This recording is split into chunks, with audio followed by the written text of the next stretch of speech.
Ana María Quitián, de 22 años, quien en estos momentos se encuentra privada de la libertad, dice que actuó en defensa propia cuando le quitó la vida a su expareja David Triana, de 29 años de edad, y que lo hizo después de muchos años de abusos, de maltratos, inclusive que David trató de quitarle la vida y que lo conoció desde los 15 años de edad. En un principio las autoridades creyeron que había sido en defensa propia, pero luego la necropsia arrojó que David había recibido 60 heridas con arma cortopunzante. Y bueno, las cosas cambiaron. En estos momentos me encuentro con Ana María Quitián, como les dije, está privada de la libertad. También está Beyman Martínez, es uno de sus abogados. John Arévalo, también otro abogado, y está con nosotros Ricardo Rodríguez, él es investigador de la defensa. Ana María, gracias por darnos tu tiempo y darnos esta entrevista. Y comencemos. ¿A qué edad conociste tú a David? ¿Dónde fue? ¿Qué hacía él? ¿Cómo fueron las circunstancias? Muy agradecida por brindarse el espacio para poderme expresar y dar a conocer mi testimonio de vida. Como tú lo mencionas, conocí a David cuando yo tenía 15 años de edad. Él tenía 23 y pues había una diferencia pues prolongada respecto a la experiencia de un hombre con una niña. Realmente cuando lo conocí, él empezó a cortejarme, a invitarme a salir, resaltaba bastante mi belleza y me hacía sentir bien en cuanto a lo que era como la relación amistosa que estábamos empezando a tener. Eh, David me empezó a hablar por Facebook y nos fuimos a conocer en Soacha, cuando él vivía en ese municipio. A mí se me hizo un poco extraño que la primera cita que tuvimos tenía que ser sí o sí en cercanías a su casa, porque por algún motivo o razón no se podía desplazar hasta el barrio donde yo vivía, ni a un centro comercial o algo como más ameno para una conversación inicial. Nos distinguimos en Soacha. Lo primero que él hizo fue irme a presentar a su hermana. Me dijo que quería que conociera a su familia. Yo conocí a Marcela Triana, que es la hermana de David. Cuando me presentó como su novia. Mm, Yo pues me sentí un poco sorprendida porque era la primera vez que estaba cortejándome con un hombre tan mayor y que me presentara como su novia. Sentí que quedaba mal donde yo dijera no somos novios, estamos conociéndonos. ¿Dónde vivías tú? Yo vivía en el barrio Altamira, Eso queda cerca del 20 de del julio, en el 20 de sur de julio. Bogotá. Sí. Él también en un pasado vivía en el mismo barrio, así que yo lo distinguía por conocidos del barrio. ¿Y te gustó? Me parecía simpático, me parecía atractivo. Nosotros empezamos a salir y me gustaba la manera en la que en ese momento empezamos a relacionarnos, que me invitara a salir, que me escribiera cosas bonitas por Facebook, subía fotos de mí diciendo que yo era su novia, su pareja. Me gusta mucho el estudio, estaba muy enfocada en mis estudios, en ese momento estaba cursando noveno y vivía con mis padres. Era de casa, una niña con buenos valores, principios y muy bien educada. Pero te fuiste a verlo a Soacha. Pero me fui a verlo a ¿Y qué Soacha. le dijiste a tus papás? No, en ese momento pues ignoré como esa parte y solamente me enfoqué como en empezar a conocer a esta persona que me estaba llamando la atención. David no le gustaba que yo me arreglara para ir a estudiar, le gustaba esperarme a la salida del colegio para ver yo con qué compañeros tenía más confianza, con qué tipo de hombres yo me relacionaba y siempre empezó a primar muy rasgada esa marca de los celos. ¿Dónde se veían ustedes desde un principio? Nos veíamos en Soacha. En ese momento ya con la mamá y de vecindad estaba la hermana, pero sí me conocieron desde el principio. Y ahí era donde tú pasabas parte del tiempo con él, cuando te veías con él. Em, Ahí empezó también el conflicto porque yo lo visitaba poco tiempo, porque yo tenía que ir a mis estudios y a él no le parecía. No le gustaba que yo solamente lo visitara, digamos, 2, 3 horas, sino que en ocasiones em, no me dejaba ir al colegio para quedarme con él. Ya empecé yo como a alejarme de mi vínculo social, que eran las compañeras del colegio y mis padres. ¿Consumían ustedes drogas? Nosotros consumimos marihuana cuando estuvimos en ese tiempo de relación, juntos, sí. Y él, cuando no te dejaba ir a tu colegio, ¿qué hacía? ¿Te encerraba? ¿O cómo, cómo era eso? Pues cuando compartíamos el tiempo, la verdad yo ya me sentía como incómoda porque yo tenía cosas que llegar a hacer a mi casa, em, continuar como mis cosas. A él le incomodaba muchísimo que yo tuviera planes y cosas que hacer aparte de estar con él. Quería estar todo el tiempo conmigo, que yo no hablara con otros hombres, que no fuera al colegio, que me quedara mucho con él. Ya pues en ciertos momentos él lo que hacía era echarle llave a la puerta y decirme que refundía las llaves o me escondía el celular, me escondía la maleta del colegio para que yo no fuera a estudiar. Y ya pues así transcurrió la relación, me sentí muy dominada. Al principio ya como que el enamoramiento me duró muy poco realmente. Se fue deteriorando porque ya él estaba muy celoso y no me permitía como hacer mis cosas cotidianas. Yo estaba en el colegio, así que necesitaba hablar con mis amigas, con mis compañeros, vivir mi pubertad de ese momento. No estar a la merced de un hombre de 23 años que solamente quería que yo estuviera metida en su casa y teniendo pues relaciones íntimas, a veces sin consentimiento, ¿sí? Yo me sentía muy, pues muy de él y yo lo empecé a normalizar en ese momento, empecé a normalizarlo. Cuéntanos sobre eso. Cuando yo tenía relaciones íntimas con él, él tenía la necesidad de, después de la relación íntima, mirar el teléfono, mirar mis conversaciones de WhatsApp, el Messenger, para saber si yo solamente estaba manteniendo las relaciones con él o si yo después de ahí tenía citas con otros hombres, en su pensar. Realmente me sentía abusada sexualmente cuando yo no quería tener relaciones sexuales porque sabía que después de eso venía la golpiza.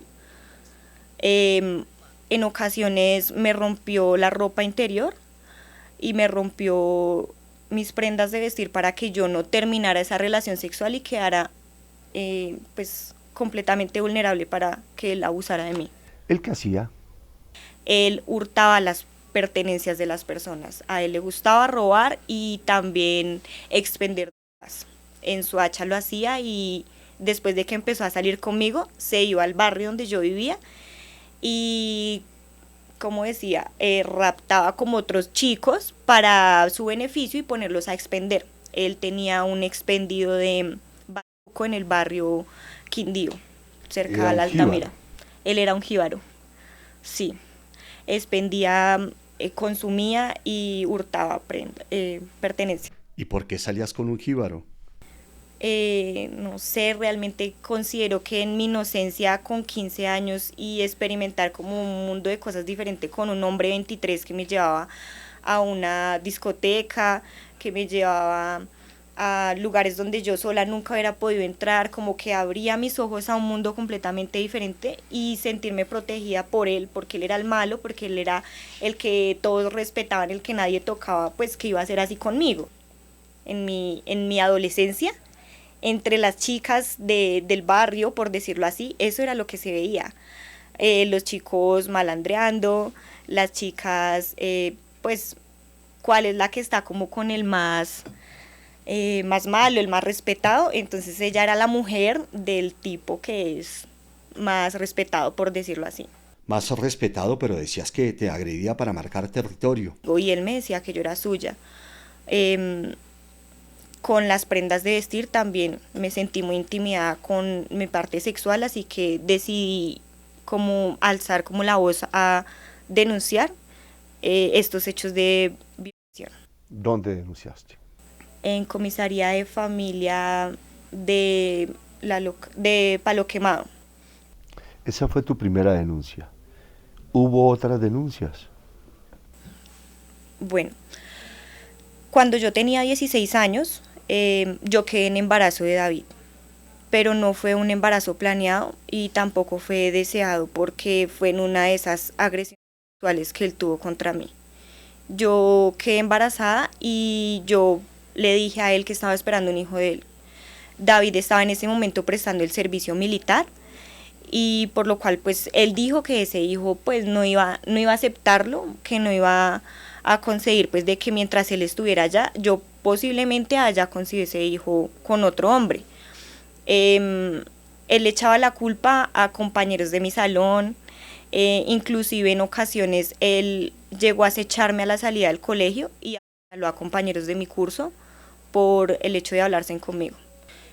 Cuando le comenté que estaba en embarazo, él, él pues me rechazó completamente, me dijo que ya tenía una nueva pareja y que ya se había olvidado de mí porque ya lo que quería hacer conmigo ya lo había hecho, que era abusarme y denigrarme como mujer en todos los aspectos. Ya él estaba hastiado de mí, por decirlo así, me lo quiso demostrar.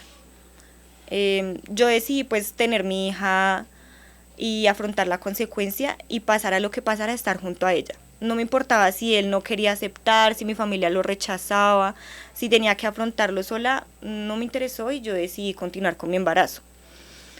Eso fue para David pues lo peor porque desde ahí él comenzó a meterse ya con mi hija. Dentro del vientre él me lanzaba puños,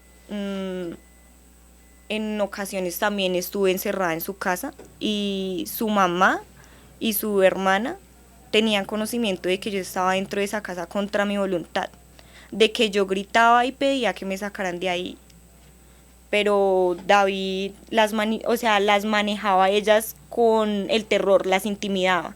Sacaba el cuchillo y decía, y si alguien dice que Ana María está acá en la casa, pues se las ve conmigo. Y también agredía pues a su mamá y a su hermana, que en intimidación hacían lo que él decía, porque no se iban a meter en problemas por mí.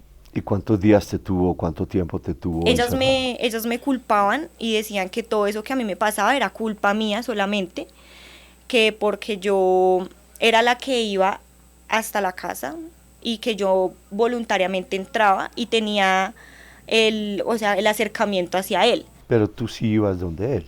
Sí, Rafa, yo me acercaba a donde él en los momentos en los que él estaba prestando el servicio militar, porque yo tenía una cercanía con la mamá de él. Entonces estábamos como en el apoyo para que él no se saliera del ejército y más bien pudiera como aplacar un poco su agresividad. Entonces ella me decía, ayúdeme y dele como ese apoyo y motivación para que él no se salga y pues él va a cambiar. Él va a cambiar, mi hijo es bueno, dele una oportunidad. Entonces yo le daba a él esa oportunidad y le decía, no me agreda, hagamos las cosas de manera pacífica, se puede hablar. Y él me decía, sí, sí, yo contigo estoy aprendiendo cosas nuevas. Aprendiendo cosas nuevas, pero antes de la entrevista me dijiste que él señaló. David me habló en varias ocasiones, sí. Tengo, de hecho, una puñalada, que es esta de acá, Rafa. Sí la veo. Esa puñalada eh, estuvo a punto de perforar un órgano importante, mi pulmón. ¿Y eso a qué edad fue? Eso fue más o menos como a los 20, 21 años. Pero ¿por qué pasó tanto tiempo? ¿Por qué no lo dejaste tú? ¿Qué te impedía Yo, dejar a una persona así? yo cuando quedé en embarazo me alejé de él, decidí cortar completamente cualquier tipo de relación o comunicación con él por el bienestar de mi hija, pero fue algo imposible porque él nunca permitió que yo me pudiera alejar. ¿Me decías que te encerraba y te rompía la ropa? Él me rompía la ropa, me rasgaba la ropa interior, me rompía las prendas y me dejaba desnuda. Em, Me hacía tener relaciones sexuales con él, sin importar si estuviera la familia en el mismo espacio, la mamá, la hermana. Porque Em, era una casa de una sola habitación. sí, una sola habitación y, y una sala, la cocina. Recuerdo mucho que en esa casa era un tercer piso y mi mente vuelve a ese momento cuando en una ocasión un vecino logró abrir la puerta y yo salí corriendo y como en el segundo piso, cuando estaba sangrando con la cara rota, con las piernas lastimadas, no podía correr muy bien, David llegó hasta el primer piso y me devolvió el cabello por las escaleras hasta el tercer piso nuevamente y cerró la puerta. Y estando ahí arriba, él me agarraba del cuello hasta perder el conocimiento, me pegaba los genitales, los senos, me dejaba sin respiración. Tuve que soportar también que él quisiera tener relaciones sexuales conmigo de la manera en la que él lo quisiera. Em, Y esto sucedió inclusive cuando estabas embarazada. Cuando estaba embarazada fue mucho peor porque mi embarazo estuvo en constante riesgo de aborto a causa de las golpizas que él provocaba. David no quería que yo tuviera ese hijo porque era de sexo femenino. David rechazó a mi hija al enterarse de que iba a ser niña, pero él muy agresivo porque él tenía unos rasgos de agresividad muy marcados. Él se le encendía la cara de color rojo, los ojos cambiaban completamente endemoniados y a veces hasta él mismo se hacía el rostro. Se rasguñaba o se rapaba la ropa con las uñas. A los 8 meses, con sus golpizas, él provocó que rompieras fuente. Los vecinos escuchaban los gritos y fue cuando llamaron a las autoridades que no podían entrar a la casa, pero yo estaba adentro gritando, pidiendo auxilio, pensando que mi hija una vez más iba a morir a manos de las golpizas que yo estaba recibiendo. Claramente yo me sentía muy mal como mujer al no poder brindarle esa protección a mi hijo, pero me aferraba al hecho de que yo iba a conocer el rostro de mi hija y de que por el amor que le sentía a ella iba a poder olvidar todo eso que yo estaba viviendo al lado de ese hombre. Resulta que en esa ocasión entran dos policías quienes intentan como poder socorrer y calmar la furia de ese hombre. En ese momento él me estaba agrediendo cuando la policía logra entrar y entre dos policías no pudieron calmarlo. Entraron 4 policías más y entre 6 policías contra un solo hombre estaban intentando reducirlo al punto de que tuvieron que echarle mucha corriente. Yo recuerdo que él saltaba y brincaba, pero aún así seguía agrediéndolos y a mí me tenía sujetada del cuerpo. La bebé nació, él la conoció cuando Eh, nació. en esa ocasión tuvieron que desplazarme al hospital y duré hospitalizada una semana. Tuvieron que hacer maduración de pulmón de mi hija en ese momento, inducir el parto. Mi hija nació 8 meses y nació canguro, estaba muy delicada de salud y esa misma noche que mi hija nació estaba David afuera del hospital con su banda de amigos haciendo escándalo para poder ingresar. Yo no permití pues que él se acercara en ese momento a conocer a mi hija porque él era el mismo que había provocado el nacimiento prematuro de ella. O sea que después de todo lo que te hizo, él no fue arrestado. No, no fue arrestado. ¿Y tú lo demandaste? En esa ocasión yo aún era menor de edad y instauré mi segunda denuncia, que fue por maltrato intrafamiliar. Pero mi denuncia la ignoraron porque según la fiscalía no era maltrato intrafamiliar al hecho de que yo no convivía bajo techo con esa persona. Entonces lo pusieron como lesiones personales, mi denuncia. Después, ¿cómo logras alejarte de él porque aparece otro hombre en tu vida? Pues Santiago Rafa, Vergara. ¿Qué sí. pasa de ahí en adelante? Pues en ese momento, cuando yo instauré mi segunda denuncia, en comisaría de familia dieron a mi favor una orden de alejamiento. Nos citaron, él acudió y yo fui con mi mamá por ser menor de edad. Em, Y él dijo que no quería hacerse responsable de mi hija porque él no sabía si era de él, y quedamos en un acuerdo de que él no, o sea, no tenía por qué violentarnos, ni a mí, ni a la niña, ni a mi familia, y que yo pues no lo iba a denunciar para que él tuviera una cuota alimentaria. Esa era la importancia de él en ese momento, que no le pidieran un solo peso ni nada para el mantenimiento de mi hija. Entonces él dijo, si ustedes no me van a pedir a mí ningún dinero, yo me desaparezco y no vuelvo a aparecer en la vida de ellas. ¿Y David sí desapareció? Mi hija fue raptada por David en una ocasión, a la salida del jardín, porque David ya sabía que mi parte vulnerable era Gabriela, mi hija. Eh, la hija pues que tuve producto de las agresiones que él me propinó. Gabriela nunca fue reconocida por David. Gabriela nunca recibió un alimento, una cuota, una ayuda, ni siquiera afecto por parte de él. Por lo contrario, él odiaba el hecho de que yo estuviera rehaciendo una familia de dos, que éramos yo y mi hija, y que él no estaba ahí. O sea, él insinuaba palabras como vaya y críe usted ese cachorro, esa malnacida, hágalo usted sola, y eso va a ser maldición porque no hay un hogar completo, no las voy a dejar ser felices, yo no voy a permitir que mi hija crezca viendo a un padre que no es su padre biológico. Y conociste a Santiago Vergara, un guardia de una prisión, ¿cierto? Aquí en Bogotá. Sí, pues yo me decidí a conocer una nueva persona. Yo pues por seguridad de Santiago preferí no mencionarle em, mucho sobre lo que yo estaba viviendo en mi día a día, sino pues le conté como muy por encima de que yo había tenido una expareja, de que constantemente pues me buscaba y que me insultaba, de que me había intentado quitar la vida y de que por favor pues no fuera, digamos, a eso, a llegar a afectar la relación pues que estábamos empezando a tener. ¿Ya cuánto llevaban? Pues cuando, pues con Santiago llevábamos como 4 o 5 meses saliendo y así.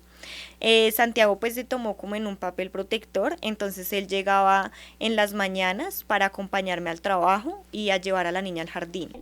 Cuéntanos qué pasó ese día, ese 25 de julio de 2023.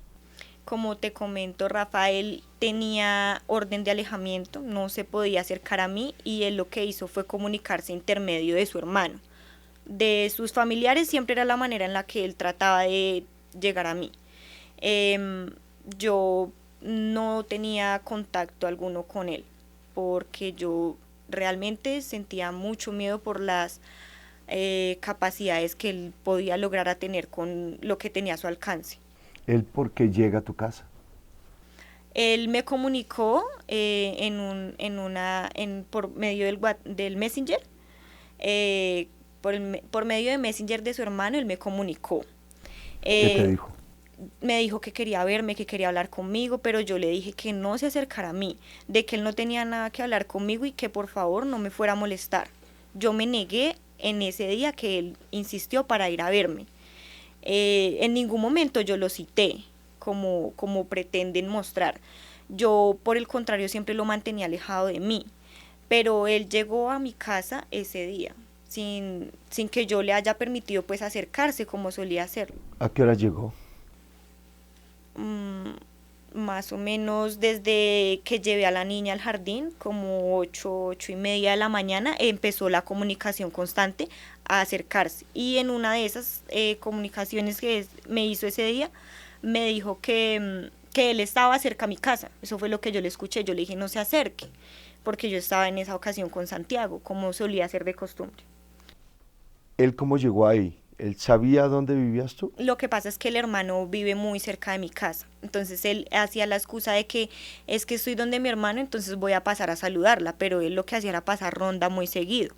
Yo, Aun cuando tú estabas con Santiago. sí, yo siento que él sabía que Santiago estaba conmigo ese día, en ¿Y mi qué casa. pasó ese día?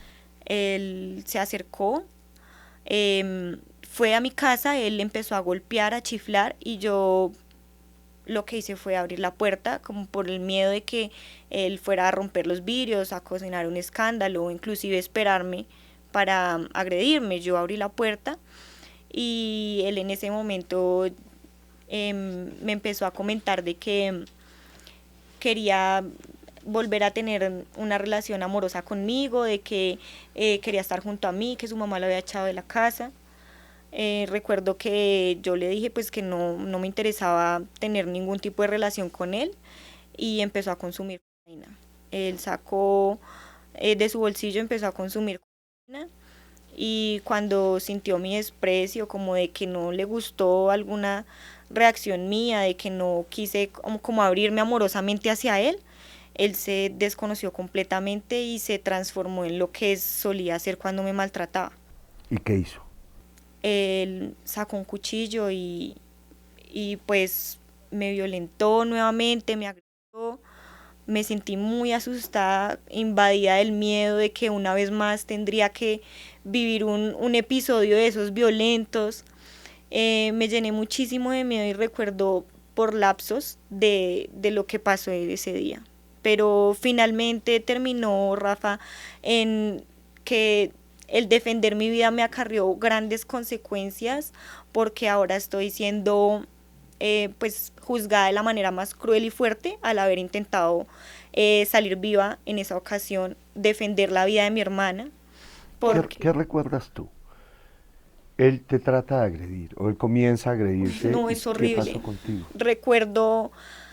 Recuerdo momentos de mucho pánico, recuerdo cerrar los ojos, apretarlos mucho, recuerdo correr por la casa, recuerdo estar en el suelo sangrando, recuerdo cerrar los ojos, recuerdo ver a mi hermana intentando defenderme, recuerdo... ¿Cómo te estaba defendiendo tu hermana? eh, Julie.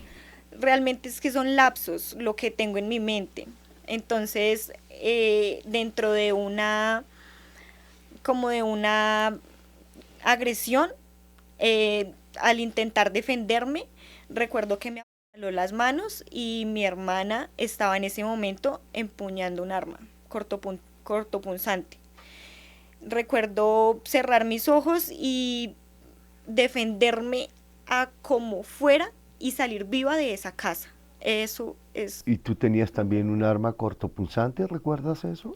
Recuerdo correr por la casa y recuerdo a David con un cuchillo que sacó del pantalón de la pretina, que era muy grande, y recuerdo que en algún momento intenté quitar ese cuchillo de sus manos, pero que en algún momento tuve que haber cogido otro cuchillo para poder aplacar esas agresiones, pero nunca me imaginé que yo iba a salir viva de ahí. Solamente fue mi instinto de supervivencia y como lo hubiera hecho cualquier otra persona, pero siento que invadida del miedo, reaccioné de una manera completamente descomunal, porque no sé de dónde saqué fuerzas para haber hecho 60 puñaladas. O sea, yo no recuerdo eso, no lo recuerdo. Yo recuerdo una mujer llena de temor que intentó defender la vida de su hermanita y que estaba muy copada y cansada de las agresiones. Y yo sé que no estuvo bien porque yo pido disculpas por mi respuesta a esa agresión, porque en este caso no se justifica que él se haya muerto, pero ¿qué hubiera pasado si yo en esta ocasión no me hubiera logrado salvar? Yo sería un caso más de feminicidio como muchos antes. ¿Y qué pasa con todas esas veces que yo alerté con cada una de las denuncias que puse, de las entidades a las que busqué para mi protección, que me desprotegieron? O sea, yo estuve en tipo de riesgo extremo, con tentativa de feminicidio, con muchas denuncias instauradas y aparte era una mujer muy joven sacando adelante a su hija de la manera en que fuera. Rafa, yo siempre trabajé, yo busqué la manera de no vivir más el círculo de violencia, yo me salí del círculo de violencia. ¿Dónde estaba Santiago, tu pareja, en ese momento? Santiago estaba dentro de la casa ese momento. Y él en escuchó ese todo. día. Cuando yo estaba en la parte de abajo de la casa, en la sala, Cuando David estaba sí, agrediéndote cuando y tú te estabas defendiendo, ¿dónde yo estaba recuerdo Santiago? ver a Santiago bajar corriendo y al momento en que David lo ve, se va encima de él con el cuchillo. Ellos tienen una confrontación, pero en ese momento, cuando veo a Santiago en el suelo sangrando, ahí ya, de ahí para allá, no recuerdo más, sino que ver a David siempre de pie empuñando el cuchillo. David nunca, a pesar de las heridas, nunca estuvo en el suelo. Hasta el momento en que logramos comunicar a las autoridades, porque yo fui quien llamó a la policía, hasta ese momento fue que terminó la agresión y todo terminó. O sea, recuerdo ese momento cuando yo estoy llamando a las autoridades y David es cuando se desploma.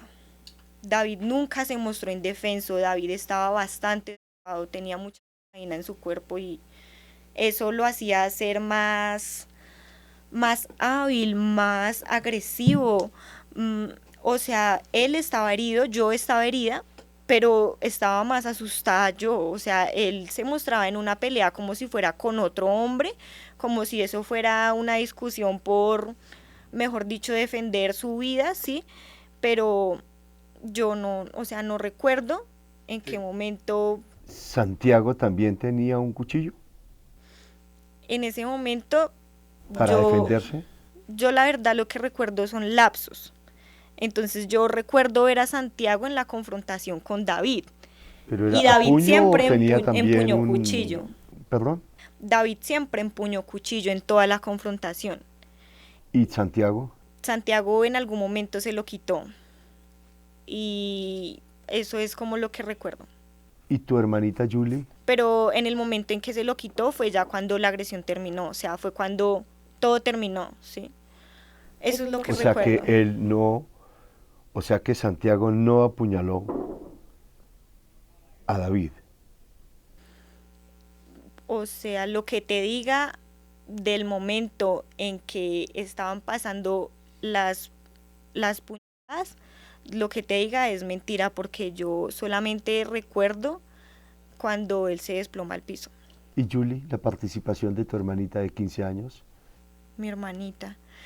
Mi hermanita estaba muy a la espera o a la defensiva de ese momento porque ya anteriormente yo tengo un video donde mi hermanita está también con un cuchillo acá en la pretina del pantalón, deteniendo la puerta porque David estaba entrándose a la fuerza a mi casa y yo estaba grabando en esa ocasión.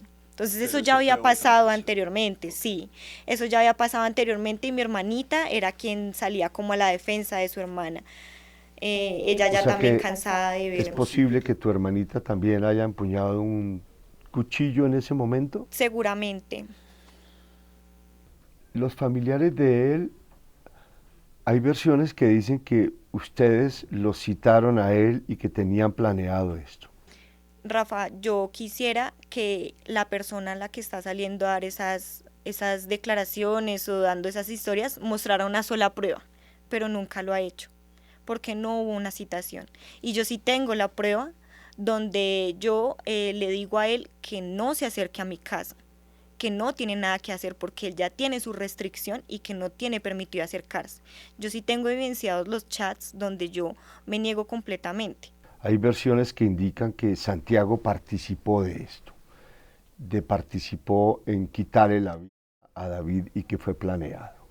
No, Rafa, eso no. Era algo que sí se sabía que iba a pasar. Realmente con todas las consecuencias y el largo que la justicia permitió que esto sucediera, era algo que iba a pasar. Era la crónica de una muerte anunciada, pero era la crónica de la muerte anunciada de la víctima. Del agresor, no, nunca se pensó que las cosas fueran a terminar así. Tú no estás encubriendo a Santiago.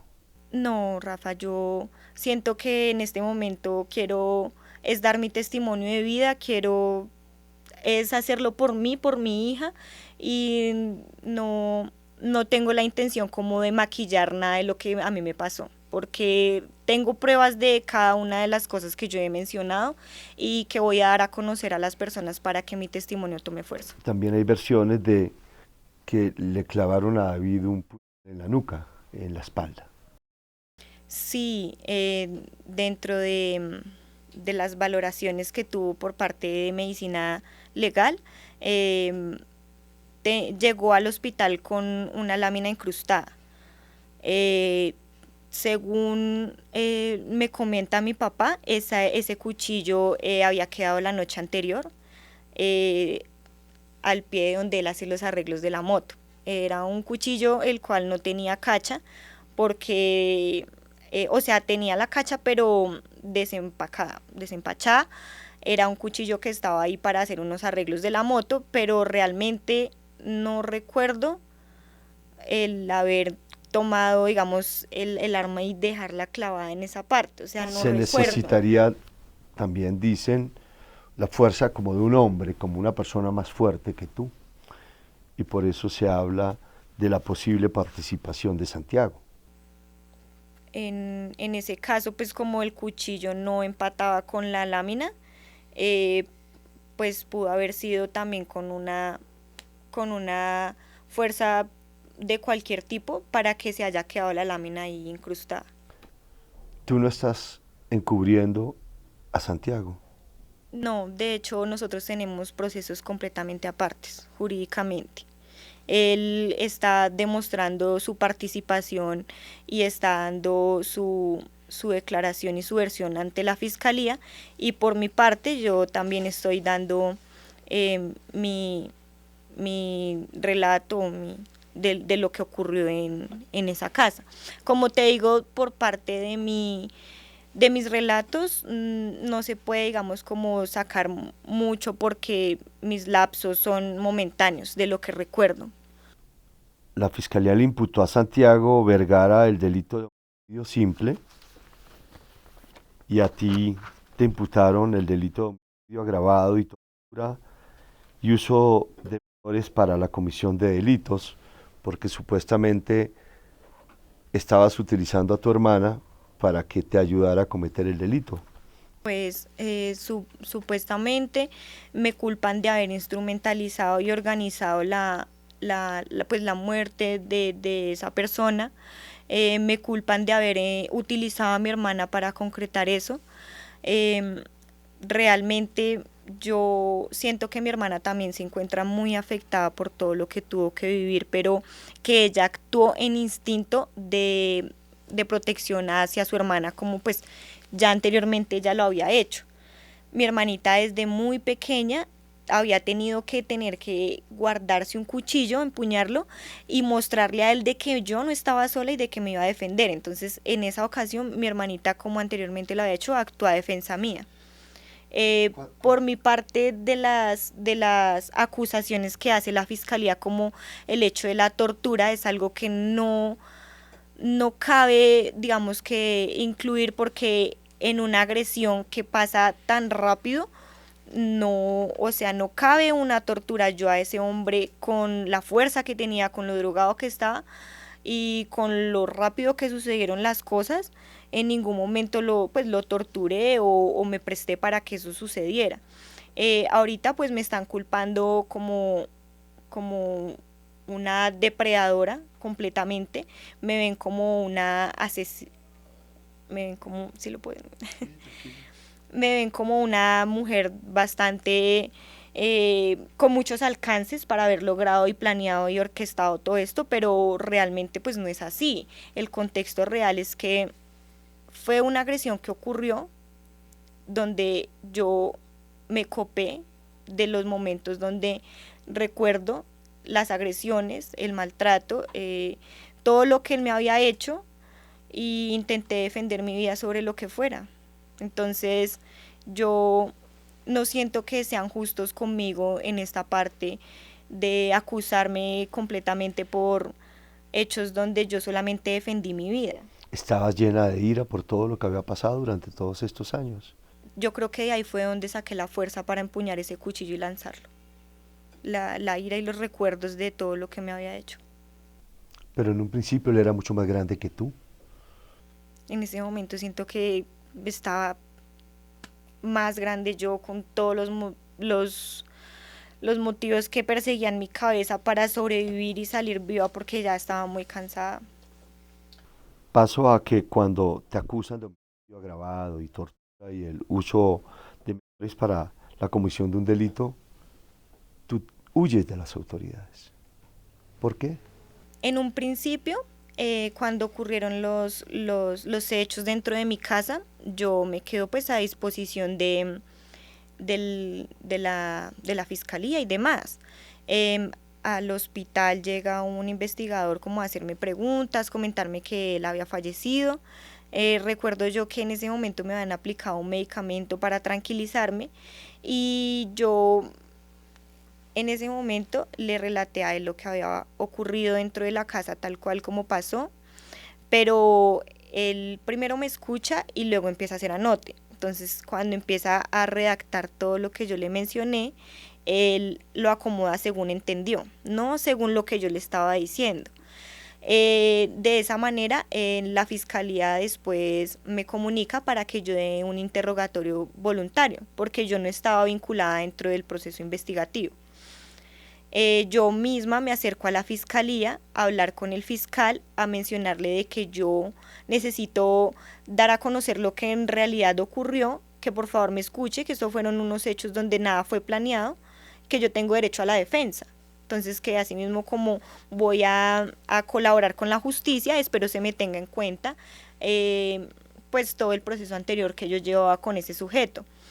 Entonces yo sí colaboré con la justicia, asistí al interrogatorio, de ahí entonces me citan para hacer una imputación y me imputan de cargos que no, o sea, yo no, no me siento muy, Tranquila. muy ¿Quieres tomar agüita? Toma agüita. No te preocupes. No te preocupes.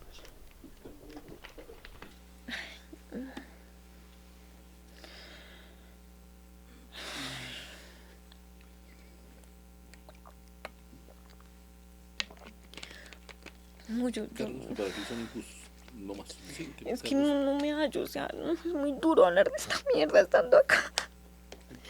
Dios mío, dame fuerza. Recordar todo eso es muy fuerte.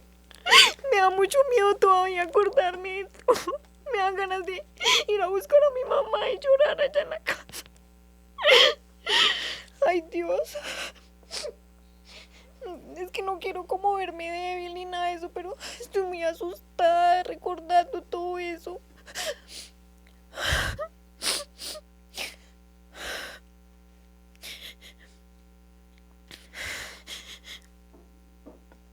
Ay, Dios mío. Rafa, yo siento como si él de verdad no se hubiera muerto, como si él todavía estuviera ahí esperando a que yo salga de acá y hacerme daño. Yo le tengo mucho miedo todavía. No más acordarme de él y todo eso me produce tanto terror, uy.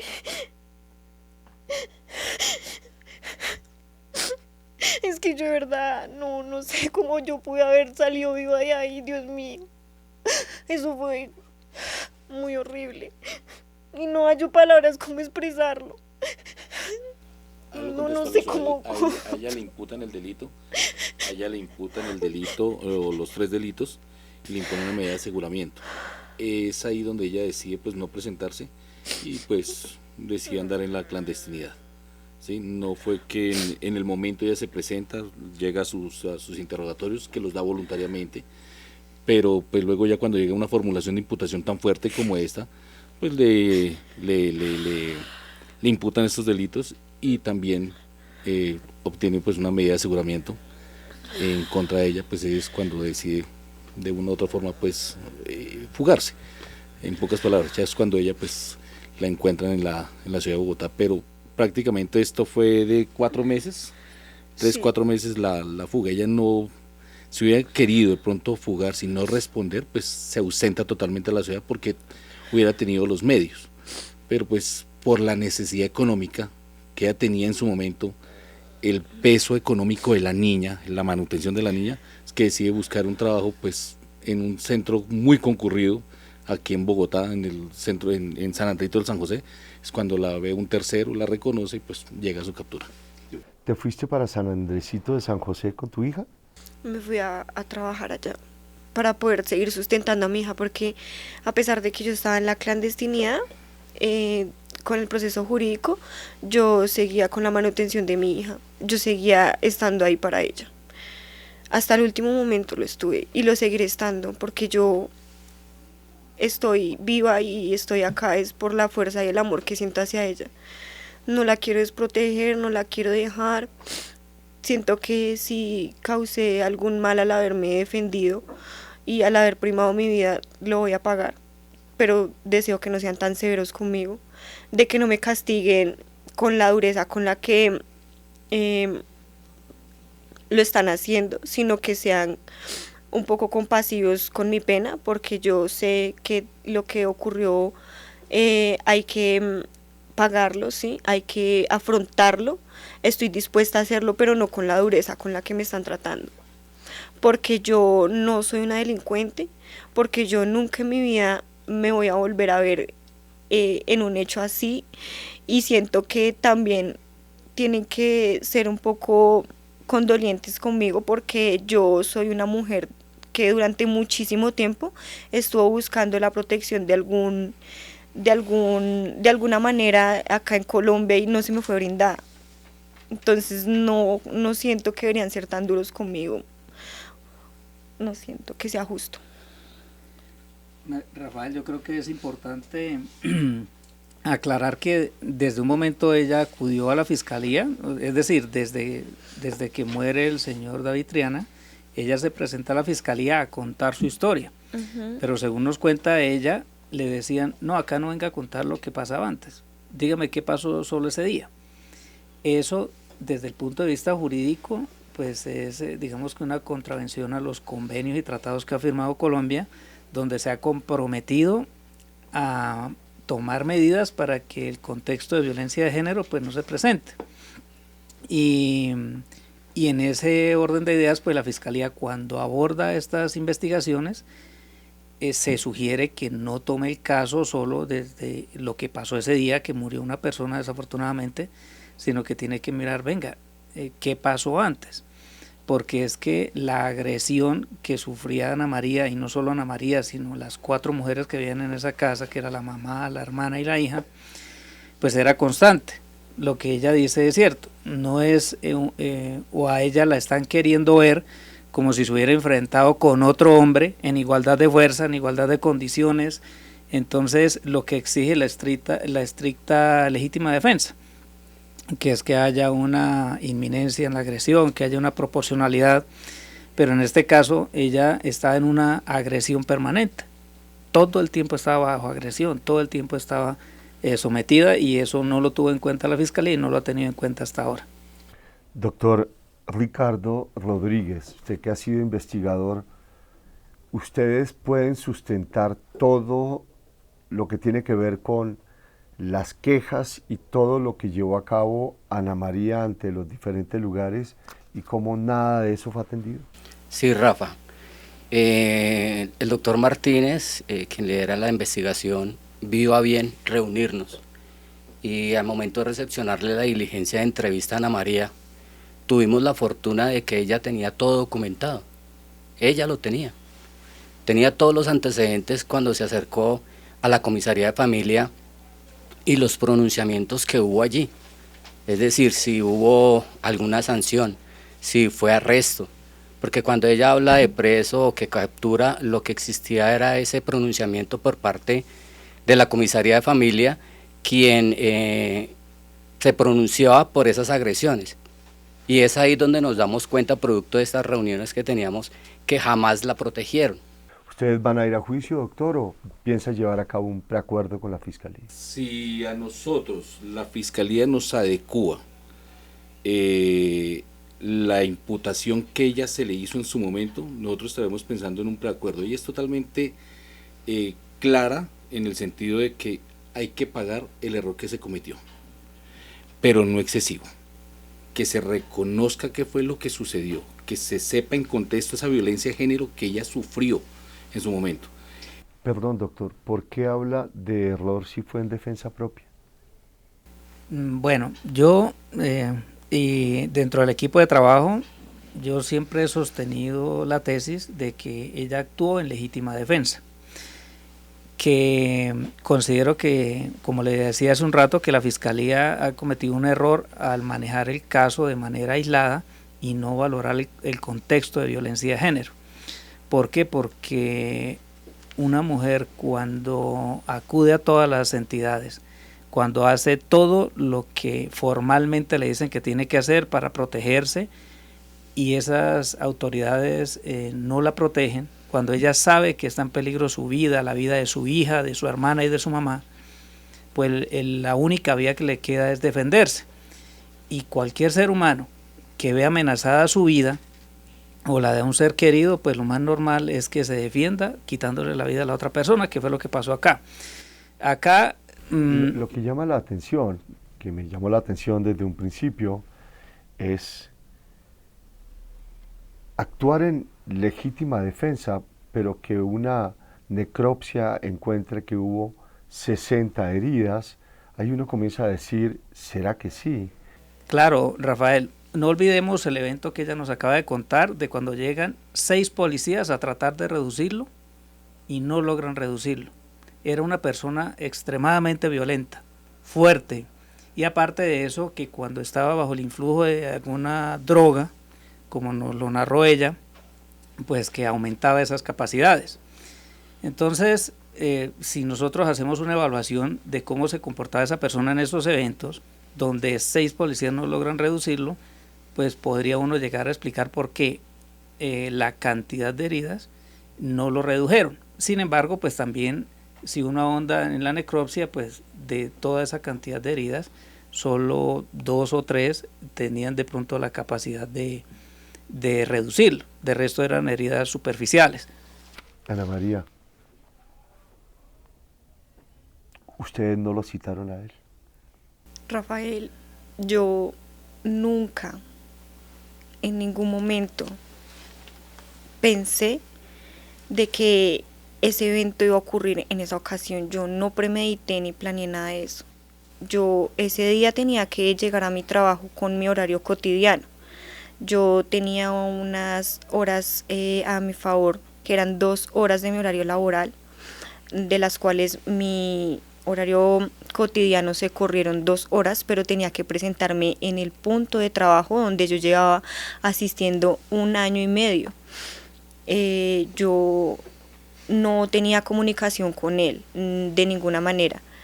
Él se comunicó por medio de su hermano, pero lo que recibió por mi parte fue mi negativa y mi desprecio completamente cuando me dijo que quería verme. Yo me negué y yo en ningún momento esperé de que todo fuera a terminar en la agresión que tuve que actuar en ese momento para defender mi vida. Yo nunca esperé verme en una situación de estas, Rafa. Yo no orquesté ni planeé nada de esto, porque a la persona que más le convenía su libertad y su felicidad era a mí. Yo sentía el derecho de ser feliz y me lo merecía, pero no de esa manera, Rafa. Yo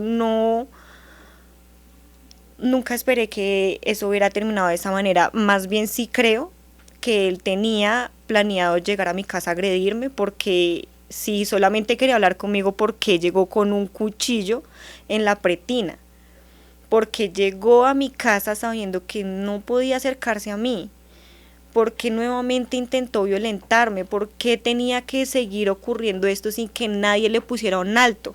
Inclusive con esa orden de captura que estaba vigente y tenía que haberse cumplido. Él tuvo que haber estado en arresto el día que él llegó a mi casa a matarme.